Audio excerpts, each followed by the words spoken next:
मी एक रात्र माझ्या मावशीच्या घरी कोतेजमध्ये थांबलेली आणि हे माझ्या बहिणीचं पिल्लू आपला लाडू 1 महिन्याचं झालंय चक्क. उन्हाळ्याच्या सुट्टीत गावाला काय आली, तिची माझ्या बहिणीची डिलिव्हरी कृष्ण हॉस्पिटलमध्ये झाली आणि तुम्ही तो व्हिडिओ व्हायरल काय केला. आज मस्त त्याला टिकली पावडर केली, कवळं कवळं ऊन दाखवलं. माझ्या भावाला तर त्याला घेता पण येत नव्हतं.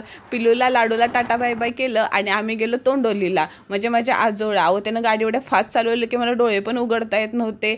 कितीतरी वर्षांनी एवढं शांत दर्शन झालं. जत्रेच्या वेळेस येते आणि कधी पण गर्दी भेटते. मी दुपारी जत्रा झाल्यानंतर 2-3 दिवसांनी आलेली ना, त्यामुळे आरामात माझं दर्शन झालं.